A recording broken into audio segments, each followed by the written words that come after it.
We'll get started just shortly.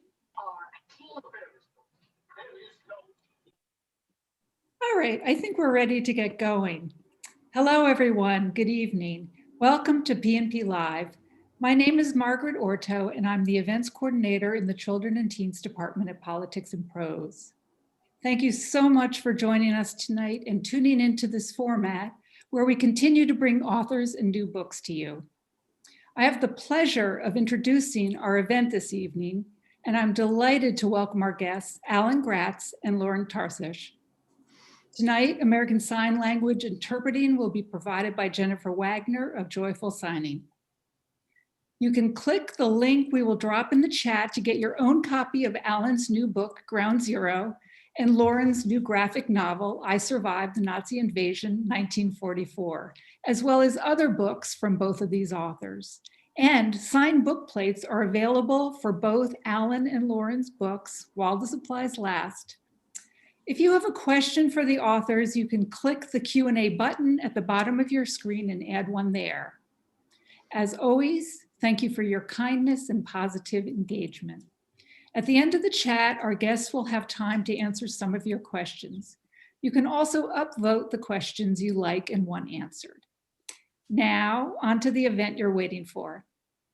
Alan Gratz is the best-selling author of 17 novels for young readers, including Allies, Grenade, Project 1065, Prisoner B3087, and Code of Honor. His novel Refugee has remained on the New York Times bestseller list for over 2 years.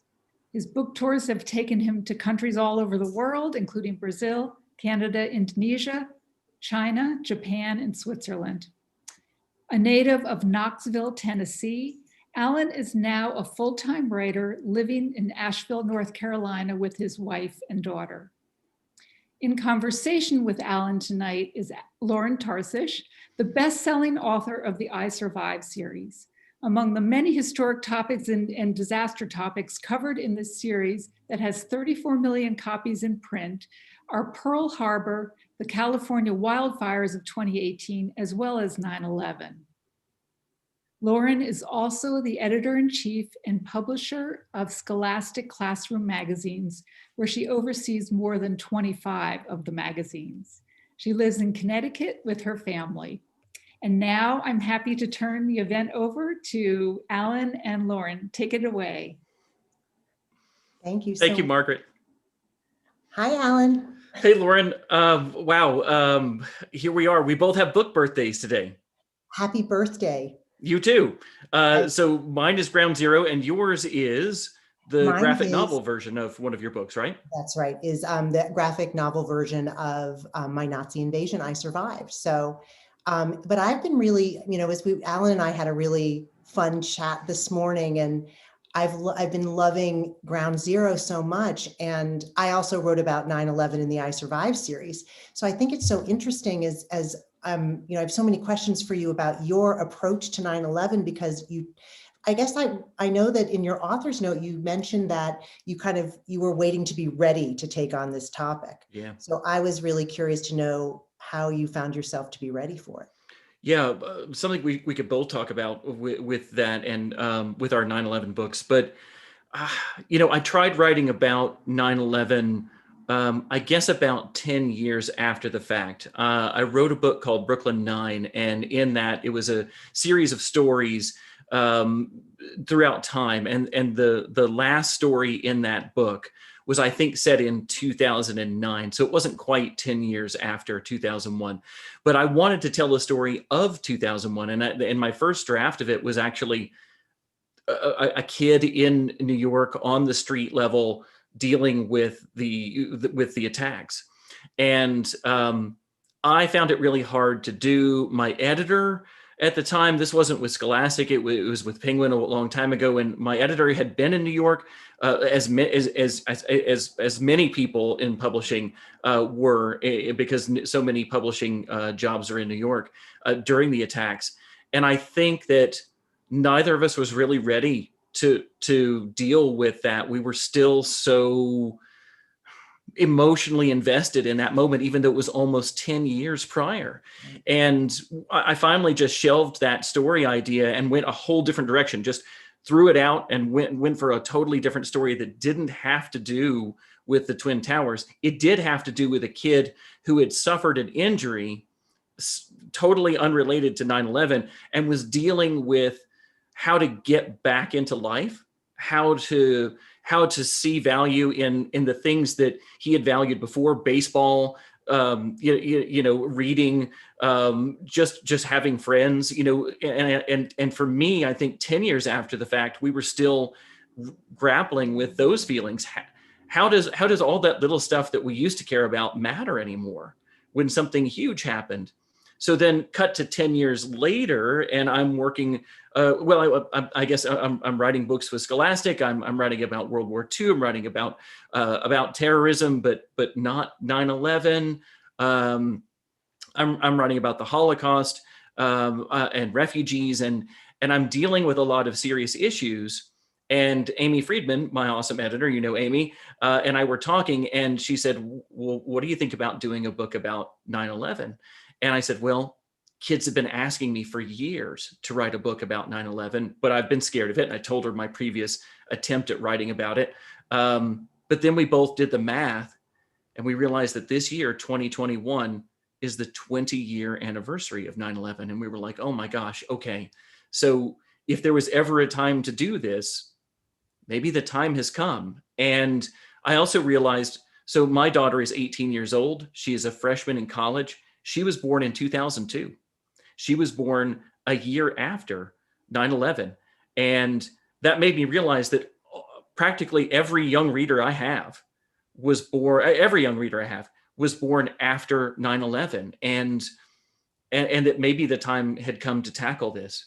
Now, you wrote about 9/11 in an I Survive book, but yours came out a few years back. How long ago did that one come out?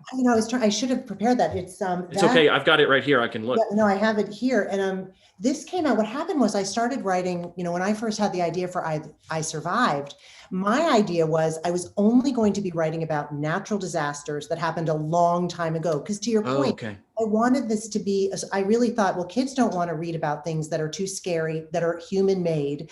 Let's be like, the tsunami that happened 200 years ago, and, Mount Vesuvius or things like this. And so and then of course I started with the Titanic, because that's what Scholastic insisted that I start with. It's a classic. Right. And the shark attacks of 1916. And right away, and I think, Alan, you and I talked about this today, when I would go on school visits and any mail I got, I had children writing to me asking, and this was probably 2012, 11 or 12. It was 2012 that the book came out. I just looked that up. Yeah. So, and I just was stunned. And I thought, why? And I was very taken aback at these school visits where kids would raise their hand, and, kids always suggest topics, and that's where I get all my ideas for I know.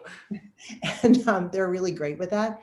Yeah. And they always had different ways of they'd say, oh, those two towers, or those planes, or, so I just, it kind of like you, I didn't even consider it. It seemed really unthinkable, but these letters and emails just piled up, into the thousands. And then I had a few friends who were very close to that event. One lost a brother, one lost a father, and librarians talking to me about it. And they all really felt that it was important to provide a story. The kids were curious. And to your point, they had been brought into this world that had been shaped by this mysterious event. So they were very curious. And at the time, there were maybe a couple picture books out, but there weren't books for that young, curious reader, the 9, 10, 11-year-old. So, but it was, and a lot of adults don't talk about 9/11. Like it's not commonly taught in school. It's not something that we have, that day comes around and we see memorials on social media and that sort of thing. But I found that a lot of kids had to go and seek out information on their own, really, to find out about it, that their parents and their teachers, it's not that people refuse to talk about it. If you asked them, they would. But it, I think, was still so emotional for most of us who lived through it, that it was just something that we didn't want to bring up because we didn't know how to handle that emotion still. And I confess, when I was writing this book, and I'll be interested to hear about you writing that one, I had a hard time. I think this might be the hardest book emotionally that I have ever written. And I just listed all the tough things I've written about. And I know you've written about a lot of tough things. But this one, maybe because I lived through it, um, maybe because I still feel the sting of that day. But I thought, hey, it's been 20 years, right? I'm going to be this. I'll be able to treat this pretty with. I'll be detached. I won't be so connected to it that it'll be hard to write. But I found it really incredibly hard to go back into that time and that place and relive those feelings. Well, you have such a your story was, I got choked up when I read, you in the note. I don't know if it's in all the versions in the galley. I think it's just in the galley. The galley. Well, you should, I'd love you to share that story because it was so gripping to me, what happened to you on that day. Well, and I want to hear yours too, because I know from reading your I Survived what your story is, and I want you to share that too. But mine is less connected than yours, but I was an 8th grade English teacher on September 11th, 2001. I was in Knoxville, Tennessee, and we had already started school in the South. We start school before Labor Day, so we'd been in school for a little while, and I remember that day so clearly. We had just started our first period class, and news started to trickle in. And I often talk about this with kids, but this is pre-social media, right? There was no Twitter, no Facebook. I didn't even have a cell phone. I got a cell phone the next year when my wife got pregnant, so she could get in touch with me. News started to trickle into the school community about something was happening in New York. And I remember we pulled all the kids out of class and we went into the gym like an assembly, but basically so we could all be in one place and not have everybody guessing separately at what was going on. And this is back in the day when you wanted to watch something in the classroom. You had a big old television, that was, enormous on a cart. And we wheeled in one of those carts with a TV on it. And we had terrible reception. We got one of the 3 basic channels over the air. And we watched as people on the news were trying to figure out what was going on. And we turned to each other with the questions we would have gone to social media with, like what's going on? Are we at war? Who's attacking us? Is something else going to happen? What's going to happen next? None of us really knew. And as a teacher that day, I was struggling to help all these young people in my life understand what was going on when I myself didn't understand what was going on. And then in the days that followed, I and all the other adults were walking around like ghosts. I mean, we were so hard hit by this that it just scooped us out. And the kids, they were stunned by it, and they knew something enormous had happened historically, but they still, I don't think, had an idea of just what a profound moment that was and how it was going to change the United States, because they didn't have the perspective. My kids were 13 and 14 years old, and so that's kind of what I'm trying. I'm still writing for those kids. I'm still explaining it to those kids. Only now I've got 20 years under my belt of understanding it. Now, your story is incredible. Tell us about where you were on 9/11. Well, I had been in Europe, and I'm not as jet set as you, so this was not as exciting. But we were at a family reunion in Germany for my husband's family, and on the way back, we stopped in London. He was staying for a wedding, and then I was flying home because we had our kids. And I had this whole plan with my parents. I was going to meet them at a little league game. They were taking care of our kids. And I get in we take off. Everything's great. I settle in for the movie. And I'm a very nervous and aware flyer. And in the middle of it, I could have sworn that I sort of felt the plane turn around about an hour into the flight. But, you can't really tell, it wasn't like just this, right. And no one else was really thinking about it. But I called my dad, and, on one of those phones, they used to have these telephones on the back of the seats, yeah, right? Yeah, where you'd run your credit card down. Yeah. Play with them. Yeah. So I called and I got through to my father, and he's like, "Oh, how are you doing?" Great. I said, "I don't know. I just have this weird feeling, we just maybe there's something wrong with the plane, but I might not be at the little league game, whatever, 6 hours." Right. So, yeah.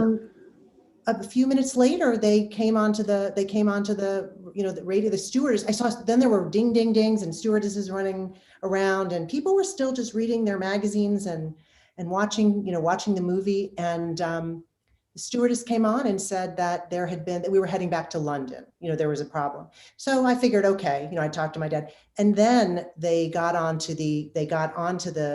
an announcement, and I'll never forget this. They said, ladies and gentlemen, there's been a catastrophic incident affecting all of North American airspace. And I thought, and we all looked around and could it be, these are the things that went through my mind. Yeah. A meteor. Right. But then I thought, well, my father is okay. Because I knew the plane, whatever had happened, Right. He didn't even know about it. So selfishly, I was thinking, well, my family's okay. And then just all mayhem. Then they got on again, and they very, in a vivid way, explained that planes had been hijacked and they had been flown into the World Trade Center and the Pentagon, and they didn't know how many other planes were in the air.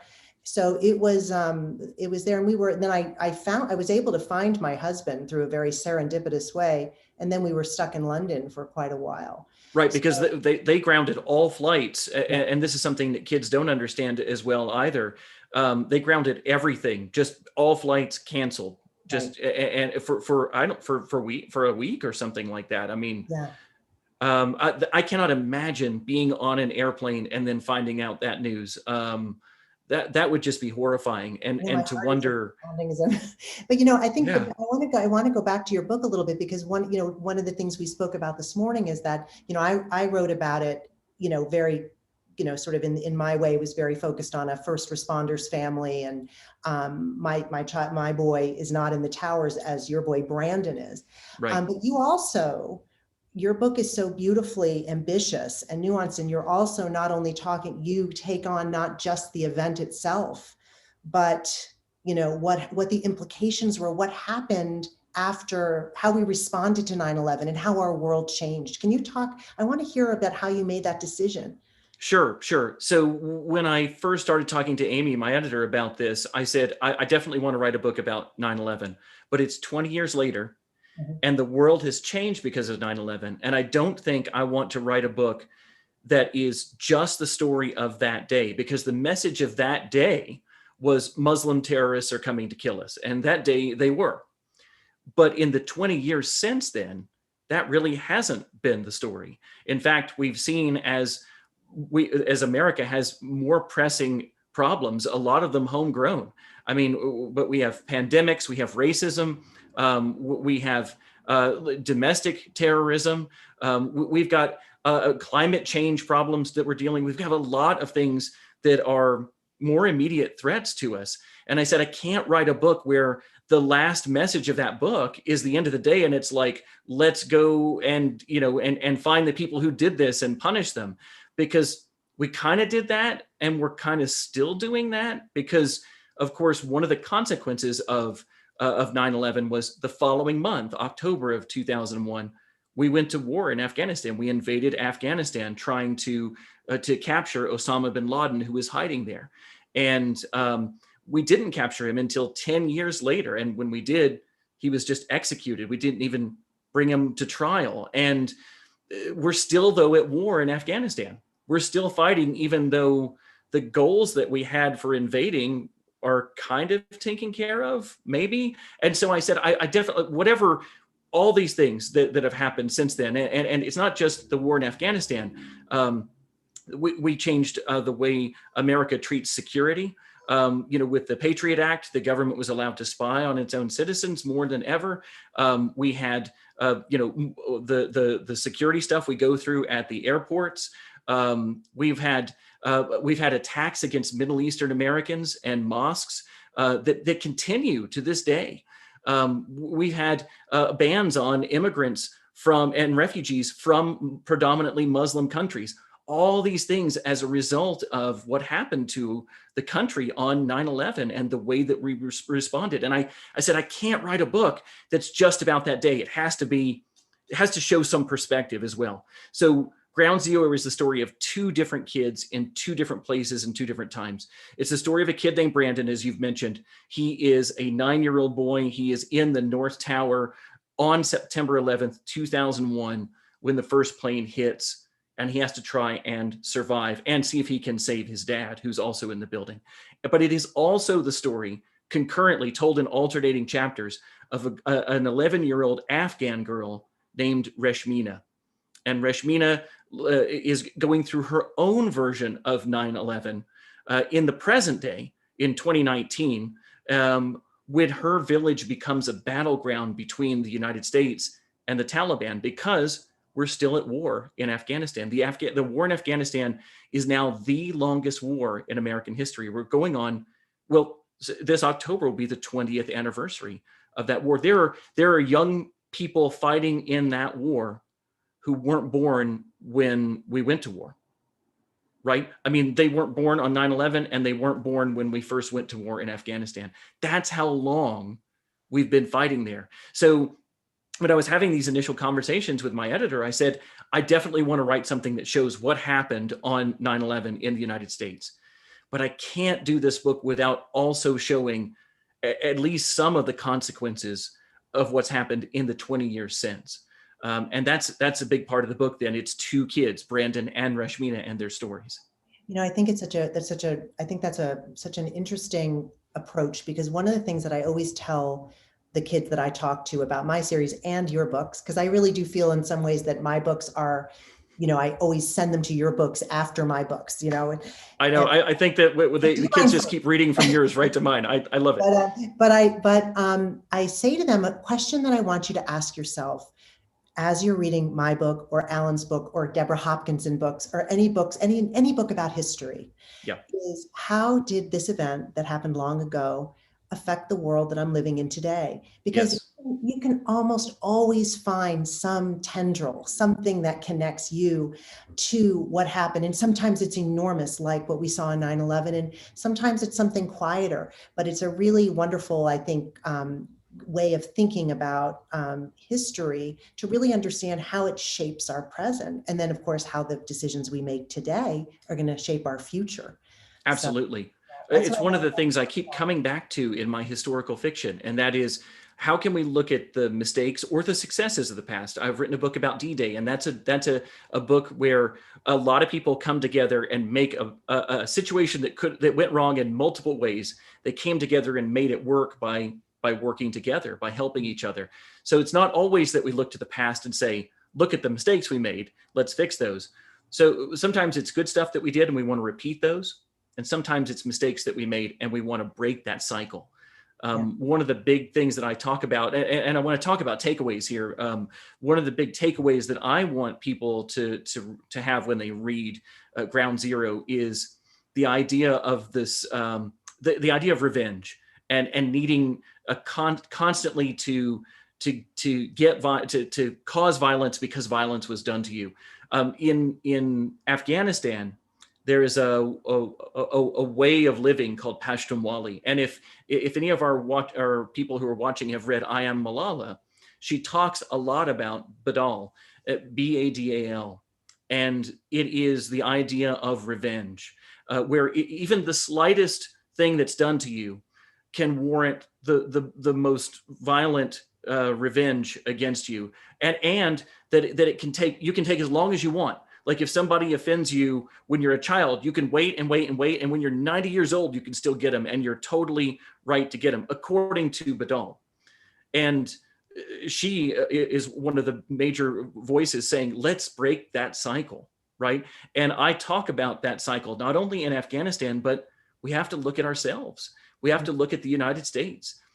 We suffered an awful, horrendous attack on September 11th, 2001.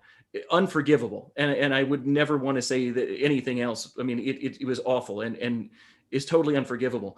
But what we've done since then is continuing to get revenge for something 20 years later. And that tens of thousands of people have died in Afghanistan. Americans, Afghan soldiers who are fighting alongside us, civilians. So like, when does that stop? When do we stop saying an eye for an eye?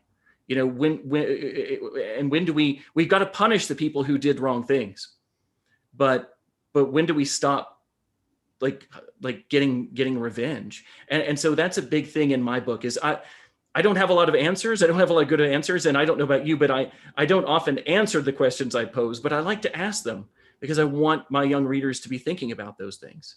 It is really important. I think, going back to what you said about D-Day and looking at something that did have a, somewhat, people came together, they sacrificed, and then we were able to, pretty much that was the turning point in World War II and getting Hitler out of Europe. One of the things that I'm talking to a lot of kids about now is about polio and the stories my grandmother used to tell me about the polio outbreaks and how similar they were to what we're going through with COVID. Schools were closed, kids were remote learning using the radios. People were in quarantine, movies were, all those things. And then the country banded together. We had we got this vaccine, and now most kids that I talk to haven't even heard of polio. So I think that the other thing I think about our books is that, and I wonder, I actually really want to ask you this question is, a lot of times I get emails from kids and they're like, Mrs. Tarshis, why do you write about things that are so depressing? Yeah. In fact, one kid did write that and he spelled depressing with a DUPR. I love, it's like depressing. And I thought about it because, of course, these events in 9/11, I think was I agree with you. There was something that pure evil in planning of it. Yeah. The more we read, I'm sure the Looming Tower, these books, it's chilling, that it was just so planned. But I have found that for the most part, I have become a somewhat more hopeful person from writing about these dark events, because you see that people do have this incredible capacity to forgive, to heal. It takes a long time. It's not like, oh, I survived. I hate the title of my series, by the way, because you don't just but I think what I love about your book so much, Alan, is how you bring, how that you're interweaving the today and the yesterday and the today, and showing the implications and showing our capacity for goodness and collaboration. And that is really, I think, what is going to your point, help us. I think those are to me, that's the big lesson for history, is that we have a real capacity for generosity and strength. And thanks. I never want to write a book that is hopeless. Look, you and I both write about really tough stuff, and it would be easy to just stay in that moment and say, look at how awful this was, the end. Right. And, but that's not a message you want to leave anybody with. You want to say, look at how awful this was, and look at how people came together to get past it. Look at how people broke the cycle of this or that. In refugee, a lot of bad things happen to those families, but in the end, a family is welcoming another family into their home and giving them a place of refuge. In Ground Zero, I talk about how, look, Brandon is a kid who lives alone with his dad. I realized this was very similar to your character in your 9/11 book, where sees his relationship with his dad as a team. And he's thinking to himself, I don't need anybody else's help. I just need my dad, and he and I can do this. And what, of course, he's going to learn is that he needs a whole bunch of other people to help him out, just like everybody else did in New York that day. And one of the most amazing things to watch about New York, to read about again, in all that dark day and all the awful things that happened, was the way that New Yorkers came together to help each other out, to help strangers out. And that's a lesson that, again, has to be learned by Reshmina in her story too, that it's not us against the world. It's all of us working together for a better world. And I think at the end of 9/11, at the end of that day, Americans, a lot of us felt that it's us against the world. We've been attacked, and if you're not with us, you're against us. That was one of the things that our president said in the days that followed 9/11. If you're not with us, you're against us. And I think that mentality separates. And what we needed to learn was that we needed allies. We need friends. We need to work together to make the world a better place, rather than go it alone. So again, something else that I try to do with both of those stories. And I know you say a lot of very similar things in your books. I think you and I have the same kind of takeaways when we look at history. We want to make sure we show you the bad stuff, but also show you how we overcome. Well, I also think that, I really connected to Brandon because he is similar to so many of my characters and this is true in Refugee too, is that your characters today come into the story already facing something difficult. For Brandon, it was he punched a guy in the nose. He's in trouble. So in that, so it also shows how going through something very difficult, you can learn from it, that it can actually, pull you more closely together with your family, your community. So that's another really interesting thing that kids can think about as well in these books. Absolutely. Well, look, we're at the bottom of the hour. You and I could keep talking forever. We're both talkers. I warned the Politics and Prose folks that you and I could just keep going forever. But I know we have 44 questions in the Q&A already. Margaret, are you standing by with some questions for us? Yeah, I'm right here. Can you all Awesome. see me? Yep. Yeah, thank you both so much for sharing your experiences and also just talking about how you come together as writers and the interesting parallels between the two of you. So let's get started because there are plenty of questions. And I'm going to go right to the top and get the most favorite question here. Are either of you working on a COVID-19 book? I get this question a lot. Do you get this question a lot? Yes. This question. I want to hear what Alan says because I am not working on a book specifically about COVID-19. First of all, just like we talked about with 9/11, I would want to have a little distance from it to know what the end of the story is. We don't even know what the end of this story is yet. Hopefully we are in the final act, maybe. Hopefully we're past the halfway point of this story, and it is going to resolve, and we're going to get back to the way things were. But so number one, I would want to see how things end. But I am writing a book that is set in 2020. It's not about COVID. It's going to be about climate change, and I can't write about 2020 without writing about COVID as well. So in addition to dealing with wildfires or flood waters or starvation or melting polar ice caps, my characters are also going to have to be dealing with COVID. And that's one thing that I think will be really important for readers in the United States and Canada and countries in the West, where where maybe COVID is the biggest thing we have to worry about, to then read about another place where, in addition to COVID, they have famine, or they have, they're dealing with a drought or flooding or wildfires, and to have to stack that on top of COVID. I mean, my gosh. So no, I'm not specifically writing about COVID, but I don't think I can write my next book without it in there. What do you think, Lauren? I'm not writing about it either, but I keep telling the kids that they are part of history. I'm sure Alan and I would both agree that there's nothing. I'm writing about the Galveston hurricane of 1900 right now for my next I Survived, and I'm pouring through this amazing book that's all voices of real kids and people who lived through that event and wrote down their stories. So I want kids I want them to make sure they're documenting their experiences in COVID, so that when you write your book 10 years from now, 20 years from now, you're going to be able to draw from stories of real kids, and they can, interview their family members and interview their teachers and take pictures of their neighborhoods and their masks and put a little time capsule. And I think it's really important for kids to understand and just to remember that history is not facts and dates. History is stories of real people who went through these important times. So I know that these kids, all you kids are the voices that are going to help historians of the future know what this was like. Yeah, write your stuff down, and then 10 years later, you're going to see I survived COVID-19. And Lauren will use your words to bring it to life. That's all it's going to. That's going to be. That's my plan. Thank you very much. We're building your research right now. Very good. Both of you for both those answers.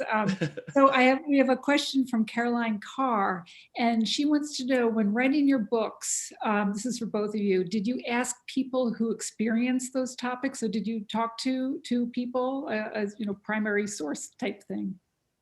So Lauren, yours are usually sometimes they're older than people who are alive right now. Galveston was when?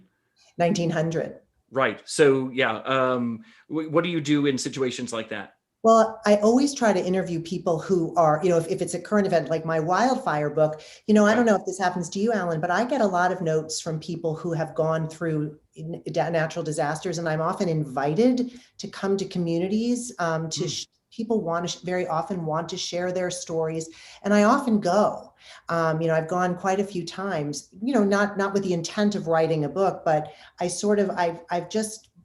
find that for many people, knowing that someone is listening, knowing that that their story will be shared, that it's been given importance, for many people, that can become a very empowering and healing part of it. But my wildfire story did grow out of 2 visits to Paradise, California, where I was invited by this wonderful family and got very involved. But when it's a historic event, as I said earlier, it's wonderful to find letters and diaries. There's just an incredible wealth of information that you can find, especially now online, but also, like when I wrote about the Chicago fire, the museum there is just filled with primary documents. You can sit there and read the words and hear the voices of people who in 1871 had just experienced this event. What about you?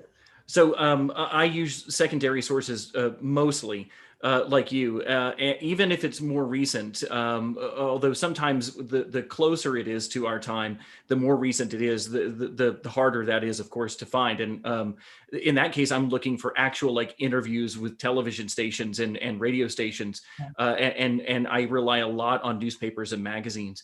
But for me, like I remember when I was writing Grenade and I was looking at some of the journals that had been written by soldiers in the Battle of Okinawa.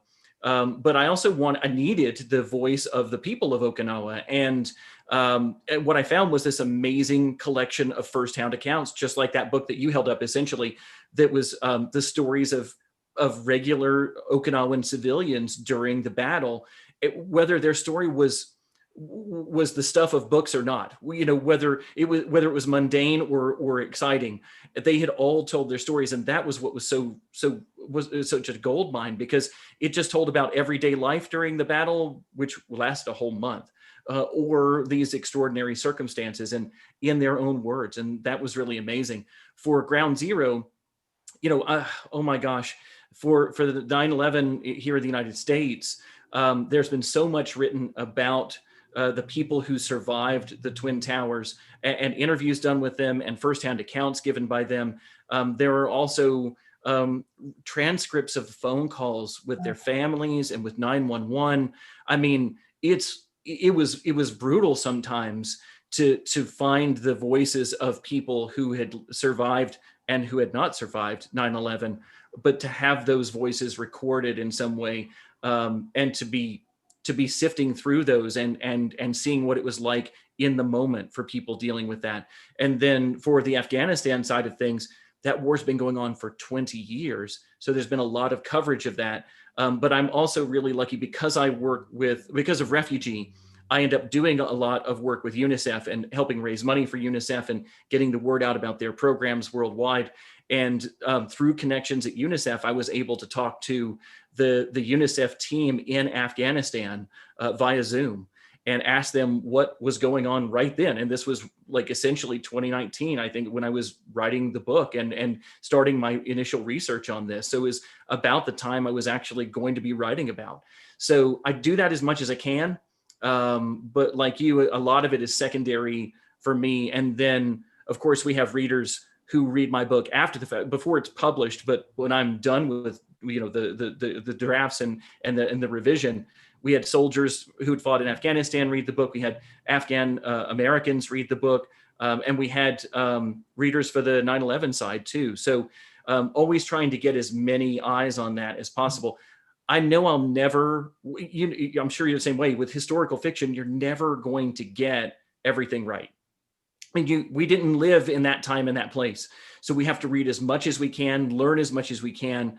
And at some point I got to put it down on the paper and say the rest of it, anything else that I made a mistake on is my own mistake, So I do as much as I can though. And the biggest thing to me is to honor the feelings and emotions and the motivations of the characters who are not related to me in different countries or different time periods, to not put myself, not put an American white male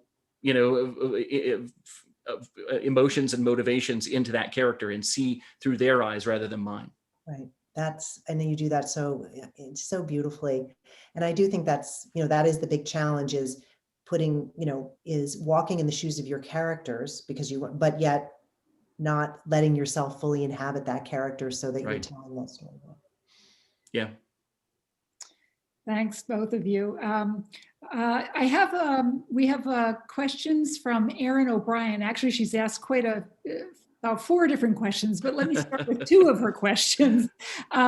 What do you think makes a good story? And then she also wants to know, did you always want to write even as a child? And this is for both of you. You want to kick it off, Lauren?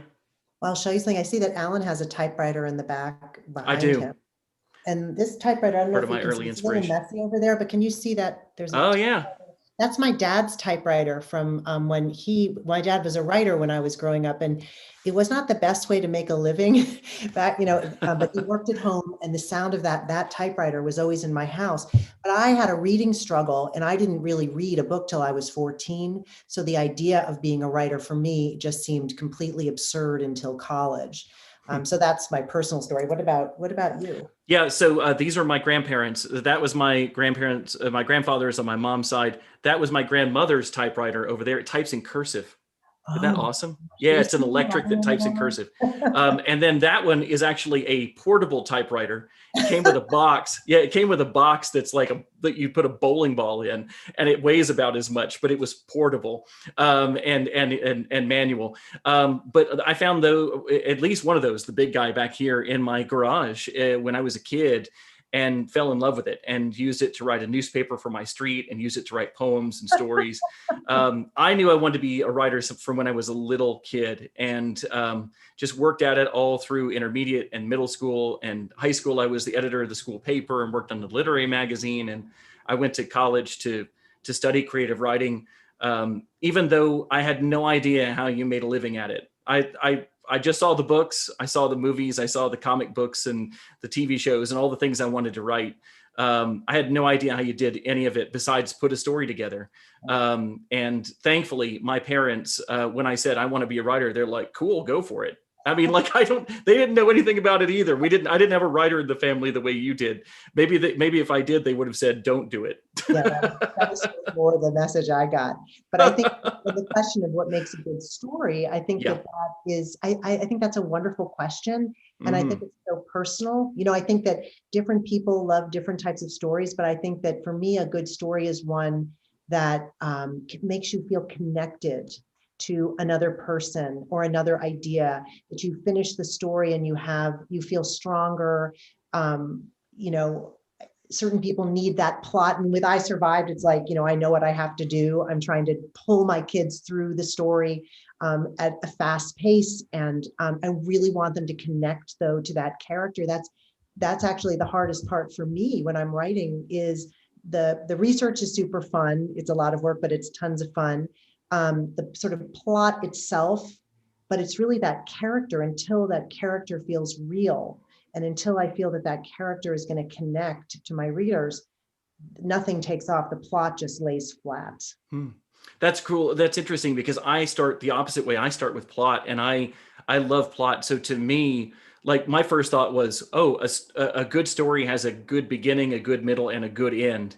And to me, those are really important. And of course, everything you said is absolutely true as well. Like, you want to then have a character that you care about and that you root for and that you see grow and change and who affects that, who makes that plot happen.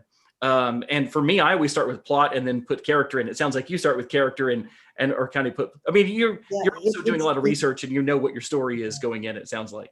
Yes, it's a mess, the whole, I think, Alan, I feel like you're much more, you've got to really, I'm looking at your meticulous and in your Post-it notes. I'm very envious. Yeah. Can I switch with you? Right. So yeah, I know. And so this is my big board. I outline all of my stories. This is actually, I'm coming down there. That's what these are all the chapters in a book. Yeah. Thanks, you two. I think we have time for a couple more questions. I'm good with it. We have one from Zoria, and she asks, have either of you ever thought about writing books outside of the historical fiction genre?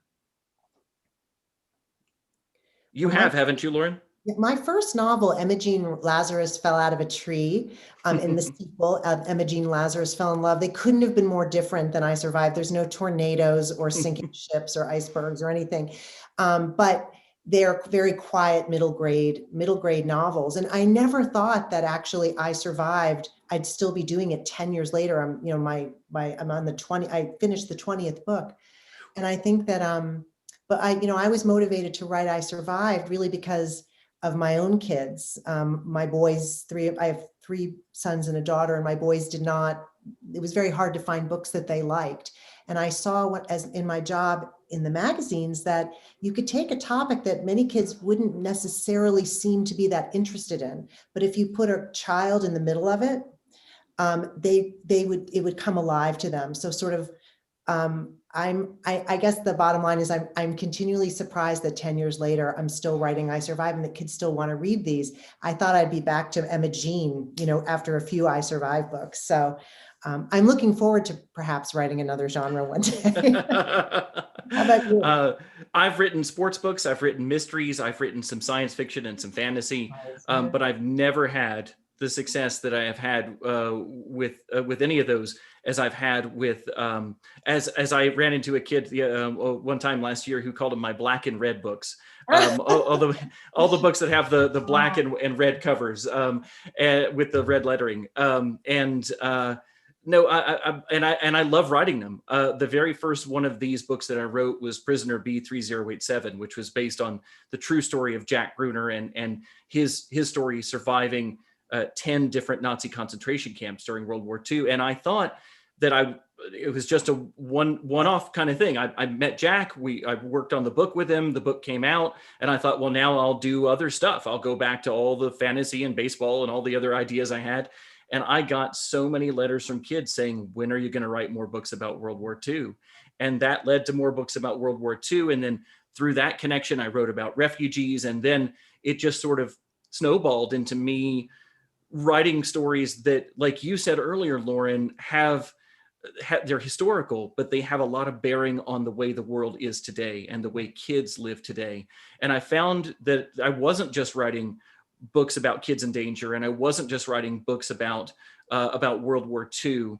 I was writing about, I ended up writing books that said something, that had a message to them, not just here's an action story, but here's why these people survived and how we can too. And here's how working together is so successful for us. And here's how a bad idea can take root if good people don't do anything to stand up to it. Just little things that I was finding in those stories and realizing now, there was a time when I really didn't think about what the theme of my book was. I was just like, here's a cool story. And now I, right from the get-go, I'm thinking, what am I trying to say with this book? I totally agree. That's a change too for me with I Survived. Maybe it took me like 6 or 7 books just because there always was a theme, but to really think of it in the beginning. And I think that I would also add, and I think this is something we share, but it's also sort of, I think, a little bit of a difference. One of the things that my niche, I think, is that a lot of the kids who read I Survived do not think of themselves as readers. They're struggling readers. They're new to the country. And so my goal is to take important stories, fascinating stories, and make them as accessible as possible to as many kids as possible, so that those kids then see, because kids are, I was not a reader as a child, but even if you're not a reader, you're curious, you want to know, you want to engage. So then the idea that someone could read, a kid who never thought they were a reader could read some of my books and then go on to refugee. And then think, and their mind just gets filled with, all of these amazing ideas and aspirations. So it's so funny that you say that you weren't a reader, as long as you were saying that about yourself. I wasn't either. I read, and I was a good reader, but I was also playing video games and building forts and playing kickball in the street. I had 1,000 things I wanted to do, and reading was just one of them. I didn't have my nose buried in a book all the time. I wish I had read more now, because I had all that free time when I was a kid, right? But now I read every day, and I wish I had that time back. But I feel like, just like you, I get so many emails and letters from kids who say, I never read a book before Right. until I picked up one of your books and read it. And now I've read like 6 books, and I've read this one over and over again. That means so much to me. And like I always think of myself as writing books for that reluctant reader, or as Donald Miller says, that dormant reader that I was when I was a kid. Like I was that reader waiting to bust out, but I just wasn't finding the books that grabbed my attention all the time. I found some, but not a ton. And that's what I'm trying to write, books you can't put down. And I know you can't put down an I Survive book. Wow. Thank you, Alan. I hope not. They're great. And I got to say, too, today, I said at the outset that today is a book birthday for both of us. We've talked a lot about Ground Zero, but the graphic novel version of your I Survived the Nazi Attacks of 1944, right? Is that, or no, Nazi, it's, yeah. Did I get the date right? I just, because I know we're running out of time, but it's graphic novels for the I Survive books are these beautiful adaptations. And this is the third, actually. I don't have my copies of the Holocaust book yet, but these are the first 2 of Titanic and then Shark Attack. And actually 9/11 is coming out in August. Oh, wow. Yeah. So fantastic. I want to say, I read the one about the Nazi invasion, and it's like the I Survive books are amazing already.